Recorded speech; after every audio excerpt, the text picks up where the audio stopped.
Hello students, welcome to Bansal academy. और आज हमारा विषय है जो वो है कि पेपर में डिफ़िकल्टी लेवल को असेस करना। लेकिन मैं सबसे पहले बधाई देना चाहूँगा जो एच पी टेट जून 2023 में हुआ है, जो बच्चों ने क्वालिफाई किया है। और उन सब बच्चों के लिए मैं आगे भी आश्वासन देना चाहूँगा कि अभी एच पी गवर्नमेंट टीजीटी की पोस्ट निकाल रही है, और टीजीटी की प्रिपरेशन भी हम लोग साथ में हमने करवा रखी है और बच्चों को स्टार्ट कर रखी है। तो वो लोग आगे बढ़ के उस चीज़ को ज्वाइन कर सकते हैं।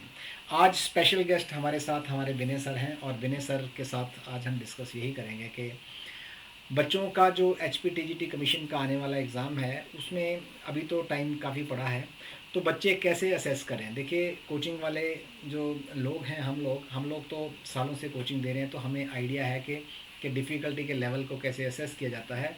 लेकिन आज विनय सर स्पेशल पॉइंट्स आपके साथ शेयर करेंगे कि किस तरह से आप लोगों ने खुद डिफ़िकल्टी लेवल को असेस करना है शुरुआती दौर में। एक तो होता है पूरी तैयारी के दौरान, एक है कि आप शुरुआती दौर में कैसे करेंगे। तो आज हम दोनों मिलके पॉइंट वाइज पॉइंट आप लोगों के साथ डिस्कशन करेंगे, और वो जो डिस्कशन है हमारी आप लोगों के साथ रहने वाली है। अभी आप एच पी टेट के रिजल्ट्स भी हमारे देख सकते हैं। ये कैंडिडेट्स वो हैं जो अभी फ़िलहाल में सिलेक्ट हुए हैं, और इसके अलावा हमारे जो टी जी टी के ऑफ़र भी चल रहा है, वो रिज़ल्ट्स भी आप प्रीवियस देख रहे हैं। तो इसमें live class plus recordings, mock test, live timer के साथ study material, P Y Q with solution, syllabus completion 3 months में, revision batch till exam, soft copy of notes. और मैं आपको एक बात बताना चाहूँगा कि मई 2022 से बच्चे हमारे साथ जुड़े हैं, और अभी ये सितंबर 2023 चला है। तो हम लोगों के साथ जो भी स्टूडेंट्स एसोसिएट होंगे वो टिल एग्ज़ाम एसोसिएट होंगे, और उनकी तैयारी की गारंटी हम लेंगे, ताकि आपका रिज़ल्ट है जो फर्स्ट टाइम में टीजीटी कमीशन का क्रैक हो। अभी विनय सर आपके साथ पहले पॉइंट के ऊपर काम करेंगे, और ये आपको बताएंगे कि किस तरह से आप लोग अपनी तैयारी में डिफ़िकल्टी लेवल को असेस कर सकते हैं। विनय सर, प्लीज़ आप स्टार्ट करिए। हाँ जी, सबको नमस्कार। तो मैं सबको बधाई देना चाहूँगा जिन बच्चों ने एचपी टेट क्वालिफाई किया है। तो भाई यहाँ पे ही अपना सफ़र ख़त्म नहीं होता। अभी तो हमने शुरुआत की है, अभी तो और उड़ना है। तो ये जो हमारी उड़ान है, अगली जो मंजिल है हमारी वो है टीजीटी, एचपी टीजीटी। तो एचपी टीजीटी को अगर आप लोग टारगेट कर रहे हो तो आप बंसल एकेडमी के साथ जुड़ सकते हो, क्योंकि बंसल एकेडमी को बहुत सारी चीज़ें प्रोवाइड करती है। जैसे टेस्ट है, सिलेबस की प्रॉपर तरीके से एनालिसिस है, वो सब चीज़ें सर बता चुके हैं। अब क्योंकि मुझे यहाँ पे आपको कुछ चीज़ें बतानी है, कुछ टिप्स बतानी है कि हम किस तरीके से अपनी प्रिपरेशन को और बेहतर कर सकते हैं। तो इसमें सबसे पहली और इम्पोर्टेंट चीज़ क्या होती है कि हमें अपने सिलेबस को बहुत अच्छे तरीके से रिव्यू करना पड़ेगा कि हमारा सिलेबस क्या है, हमारे सिलेबस का जो पैटर्न है एग्ज़ाम का वो क्या है। और इसके लिए हमें एक बहुत इम्पोर्टेंट चीज़ को देखना पड़ेगा, वो है हमारे एग्जामिनर को। है ना? नहीं समझे? देखो ध्यान से सुनो। एग्जामिनर को समझने का मतलब है कि जो हमारे प्रीवियस ईयर के क्वेश्चन पेपर्स हैं, हमें उनको अच्छे तरीके से पढ़ना पड़ेगा। क्योंकि हमारा ये जो हमारी रेस है ना, इस रेस में हमारा एक ही दुश्मन है। वो कौन है? हमारा एग्जामिनर। वो क्या सोचता है, अगर हमें ये बात पहले से ही पता हो कि उसने अभी तक क्या क्या सोचा है, तो शायद हम उससे भी बेहतर सोच सकते हैं कि ये इंसान कहाँ तक सोच सकता है। जैसे कि अगर आप पुराने क्वेश्चन पेपर्स को आराम से रिव्यू करते हो, स्टडी करते हो, ऑब्जर्व करते हो, तो आपको क्या पता चलेगा कि जो आपका एग्जामिनर जो पेपर बनाने वाला है वो किस लेवल तक आपको क्वेश्चंस देगा। तो एक बहुत इंपॉर्टेंट पॉइंट हो जाता है कि प्रीवियस ईयर के जितने भी क्वेश्चन पेपर्स हैं उनको अच्छे तरीके से ऑब्जर्व करना। तो ये जैसे सर बात कर रहे हैं, तो ये हम आज का विषय भी हमारा यही है कि हमें एग्ज़ाम की डिफ़िकल्टी के लेवल को कैसे असेस करना है। तो सर ने जैसे आपको बताया कि सिलेबस को रिव्यू करिए, प्लस आप पास्ट एग्ज़ाम पेपर्स हैं जो वो वहाँ से एक एग्ज़ामिनर की सोच को देखते हुए वहाँ से असेस करिए कि उन्होंने क्या क्या डिफ़िकल्ट चीज़ें डाली हैं पिछले टाइम में, और क्या क्या उन्होंने डाला है जो ईजी है और डिफ़िकल्ट है। मतलब दोनों ही चीज़ें आप सेंस करिए। उसको सेंस करने के बाद आप लोगों को एग्ज़ाम का आइडिया लगेगा कि कितना जो पेपर है वो डिफ़िकल्ट आएगा और कितना नहीं आएगा। अब तीसरा पॉइंट मेरे पास जैसे है कि वो है मॉक टेस्ट को लेके। देखिए, अब आप लोगों ने मान लीजिए पेपर्स को असेस कर लिया है, तो जब भी आप कोई एक मॉक टेस्ट कहीं से भी लेके, किसी भी इंस्टीट्यूट से लेके, किसी एकेडमी से लेके, किसी बुक में से, आप उसको एक बार करने की ट्राई करिए। और क्योंकि इतने कॉम्पिटिटिव एग्ज़ाम जैसे टीजीटी के लेवल पे, चाहे वो स्टेट हमारी हरियाणा है, पंजाब है या फिर राजस्थान है, वहाँ से लोग कर रहे हैं, तो या उनकी वेबसाइट पे जाके फ्री मॉक टेस्ट पड़े होते हैं, आप एक बार अटैम्प्ट करके देखिए और आपको पता चले कि आप बेसिकली तैयार कितने हैं। और वहाँ से आपको डिफ़िकल्टी लेवल का पता चलेगा। एक बात मैं सिर्फ यहाँ से यही करूँगा कि आपको डिफरेंट डिफरेंट जब आप स्टेट्स के एग्ज़ाम देखेंगे तो जो एग्ज़ामिनर भी डालने वाला है ना, वो भी कहीं ना कहीं वहीं से एग्ज़ाम डाल दे, क्योंकि नए क्वेश्चंस को फ्रेम करना एक चैलेंजिंग काम है। तो नेक्स्ट जैसे कंसल्ट विद एक्सपीरियंस कैंडिडेट्स, ये सर आपको बताएंगे कि उसका क्या फ़ायदा रहता है। सर ये जो चीज़ है ना, कंसल्ट करना किसी एक्सपीरियंस कैंडिडेट से, ये एक ऐसी चीज़ है ना जिसको बच्चे अक्सर मिस कर जाते हैं। ओके। क्योंकि वो सोचते हैं कि अगर हम किसी ऐसे पर्सन के साथ डिस्कस करें जो ऑलरेडी इस पेपर को क्वालिफाई कर चुका है तो हम छोटे पड़ जाएंगे, है ना, वो हमारे बारे में क्या सोचेगा। लेकिन ऐसा गलत है।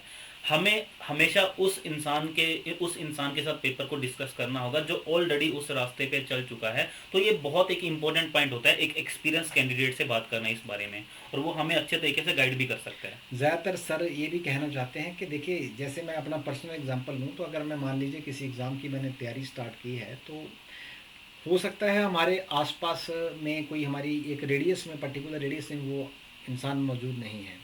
लेकिन अगर हम अपने फ्रेंड्स, रिलेटिव्स या सोशल मीडिया का इस्तेमाल अगर हम करें, तो वहाँ से हमें ऐसे कैंडिडेट्स मिल जाएंगे जो उस पेपर को देने में कामयाब हुए हैं और जिन्होंने उसको फर्स्ट अटैम्प्ट में क्रैक किया है।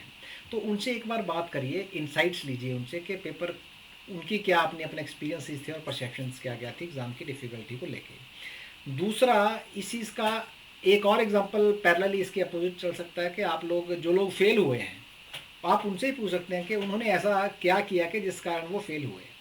ठीक है। सो नेक्स्ट क्वेश्चन आपके पास ऑनलाइन फॉर्म और कम्युनिटीज़ का है, जो जैसे हमने सोशल मीडिया की बात की है, तो डिस्कशंस आप करते रहिए, लोगों का एक्सपीरियंस लीजिए, आप ब्रॉडर पर्सपेक्टिव पे देखिए। बाकी एक्सपर्ट ओपिनियंस और टाइम कंस्ट्रेंट के बारे में सर आपको बताएंगे कि डिफ़िकल्टी में ये चीज़ें कैसे आपने असेस करनी होती हैं। देखो जी, ये जो पॉइंट है ना एक्सपर्ट ओपिनियन का, ये तो बस वो है ना, हम बोलते हैं कि गुरु के बिना सब अधूरा है। तो हम लाइफ में कोई भी काम करते हैं, जैसे हमारा यहाँ पे एक पर्टिकुलरली हम एक एग्ज़ाम की बात कर रहे हैं, पीटीजीटी की बात कर रहे हैं, तो यहाँ पे एक एक्सपर्ट टीचर जिसको उस फील्ड के बारे में बहुत नॉलेज है, जिसके वो सारे के सारे जो कॉन्सेप्ट्स हैं, जो पेपर में चीज़ें पूछी जाने वाली है, वो सारी की सारी क्लियर हैं। तो वो जो टीचर होता है, वो जो गुरु होता है, वो आपको एक अच्छे राह पे जाने के लिए, मतलब प्रॉपर तरीके से आपको एक रास्ता दिखाएगा। चलना बच्चे को खुद है, लेकिन बच्चे क्या करते हैं, रास्ते बहुत होते हैं, भटक जाते हैं। वो जो ना भटकने वाला जो काम है, जो सही रास्ते पे डालने वाला काम है, वो गुरु के बिना कोई नहीं कर सकता। और गुरु कोई भी हो सकता है, ऐसा नहीं है कि अगर एक टीचर है तो वही नहीं, गुरु आपके पेरेंट्स भी हो सकते हैं, गुरु आपका कोई दोस्त भी हो सकता है। लेकिन भाई यहाँ पे क्योंकि एक्सपर्ट की बात की गई है, तो यहाँ पे सब्जेक्ट स्पेसिफिक की बात करेंगे, तो टीचर ही यहाँ पे एक गुरु का अच्छे तरीके से काम कर सकता है। और टाइम कंस्ट्रेंट को लेके तो देखिए, आपको डिफ़िकल्टी का असेस कब होता है। मैं एक छोटा सा एग्जांपल देता हूँ आपको कि अगर मान लीजिए आप गाड़ी चलाना सीख रहे हैं, तो गाड़ी चलाना सीखने के लिए थ्योरेटिकली जब हम बात करते हैं तो हम बोलते हैं स्टीयरिंग हाथ में पकड़ना है, गियर डालना है, क्लच थोड़ा थोड़ा छोड़ना है, रेस थोड़ी थोड़ी दबानी है। यही है गाड़ी चलाना ना बेसिकली। लेकिन इंसान जब एक्चुअल में गाड़ी चलाने बैठता है तो पता चलता है कि गाड़ी एक इंच भी आगे नहीं हुई, काम तो वही किया था। लाइकवाइज जब आप टाइम कंस्ट्रेंट की बात करते हैं, तो जब एक्चुअल पेपर में आप लोग बैठे होते हैं, तो उस टाइम से पहले आपके पास मॉक टेस्ट की टेम्पटेशन होनी चाहिए, ताकि आप डिफ़िकल्टी, वो प्रेशर और वो जो टाइम फ्रेम है, उसमें आप देख सकें कि आप कितने क्वेश्चन अटैम्प्ट करते हैं और कैसे आप आगे बढ़ते हैं।